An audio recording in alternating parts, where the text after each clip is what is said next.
เก๋งเกียร์ออโต้ขวัญใจผู้ทุกข์ผู้ยากเงินเดือน8,000 9,000ก็ซื้อได้เอาไปผ่อน4,000ตลอดสัญญา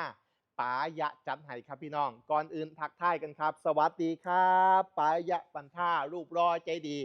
มีเวลาให้ว่ายน้ำเป็นขับฟอร์รารี่ติดแก๊สครับพี่น้องครับเข้าใจความทุกข์ความยากของคนเฮาเนาะพี่น้องเนาะอยากสิได้รถใส่จักคันหนึ่งนะครับว้าวแต่กี้แต่ก่อนป๋านี่ได้โอกาสนะครับพอดีหน้าเพิ่นหน้ากับหน้านี่แหละเพิ่นสนิทกันหน้าผู้หนึงนะครับเป็นฟังของย่ายนะครับเพิ่นผ่อนรถประไว้เพิ่นก็บอกว่าให้หน้าของเสียยะเนี่ยของป๋ายะเนี่ยเอารถไปผ่อนสานะครับผ่อนให้แน่นะครับบ่ได้เอาหยังหรอกเอาเจ้าเอาไปผ่อนไปนะครับก็เลยได้เอารถมาเอารถเขามาผ่อนเฮาก็ได้ผ่อนใส่ผ่อนขี่ผ่อนไปสักพักนึงเฮาฮู้ว่ารถคันนี้เฮาขี่ไปสักพักเฮาพอกับมีกำลังแล้วผ่อนอยู่ประมาณ 5,000 สมัยก่อนนี่ผ่อน 6,000 พุ่นเด้นะครับผ่อน 6,000 โคตรแพงเลยตอนนั้นน่ะออกใหม่ป้ายแดงเพิ่นออกใหม่ป้ายแดงมาป๋าผ่อนอยู่ 6,000 นะครับต่อเดือนตอนนั้นป๋าก็หาเงินได้ประมาณ 12,000 13,000นี่แหละครับเก็บเงินหักครึ่งนึง 6,000 มาผ่อนรถพ่อได้ใส่พ่อได้ขี่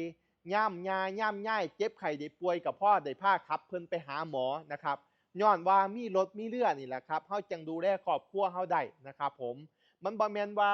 บ่สำคัญเด้รถนี่เป็นปัจจัยที่5ปัจจัยที่6ในชีวิตแล้วเพราะว่าเวลาเจ็บป่วยฉุกเฉินนะครับผมมันบ่มีญาติพี่น้องที่เอื้อเฟื้อเผื่อแผ่เฮาได้หรือว่าเฮาสิไปรบกวนเขาได้ง่ายๆนะครับเฮาก็ต้องเกรงใจเขาพอมีรถมีเรือเป็นของเจ้าของไปทางใดก็สะดวกตัวไปเฮ็ดงานก็ได้ไกลขึ้นไปหาเงินทางไกลก็ได้ขึ้นไปค้าขายทางไกลก็ได้ขึ้นขับรถไปเรียนหลบแดดหลบฝนแต่กี้แต่ก่อนขี่มอเตอร์ไซค์ไปฝนตกให้ฮืดๆๆโอ๊ยชีวิตกูคือมาถูกข์แท้นะครับบอกใจเจ้าของไว้ตอนนั้นเนาะบอกต่อไปพี่ถ้ากูมีรถยนต์กูสิบ่แตะรถเครื่องจักเทื่อนะครับก็เว้าจังซั่นเลยนะครับซุมื้อนี้ก็เลยบ่ได้ขับรถเครื่องนะครับตั้งแต่มีรถยนต์มานะครับคันนี้เอาไปผ่อน 4,000 ป๋าเห็นแก่ความทุกข์ความยากของพี่น้องแล้วก็เห็นคือกันล่ะเพราะว่าเฮาก็ทุกข์ยากมากคือกันนะครับเอาแนะนำไป Nissan Mark-Gear Auto นะครับผมปี 2019 เลย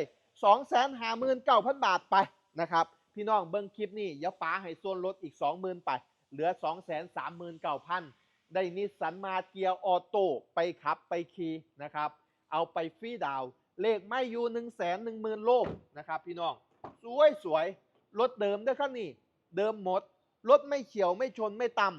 ไม่ตีลังกาไม่พลิกคว่ำไม่จมน้ำไม่ไฟไหม้เครื่องเดิมน็อตไม่ขยับแม้แต่ตัวเดียวอันนี้การันตีให้เลยนะครับพี่น้องอยากได้รถใส่จักคันติดต่อป๋ามานะครับเข้าใจนะครับผู้ทุกข์ผู้ยากพอเข้ากับทุกข์ยากมักแต่ก่อนแต่กี่แต่ก่อนคือกันขี่มอเตอร์ไซค์ขนาดตังไทยน่ะมันเครื่องยังบ่มีเลยสมัยก่อนนะครับอ้าวเป็นกำลังใจให้กันเนาะพี่น้องเนาะแล้วก็เป็นกำลังใจให้ป๋ายะพิมพ์ให้กำลังใจกันง่ายพิมพ์คำว่าโคตรสุดโคตรสุดโคตรสุดป๋ายะใจดีป๋ายะขวัญใจคนจนป๋ายะของแท้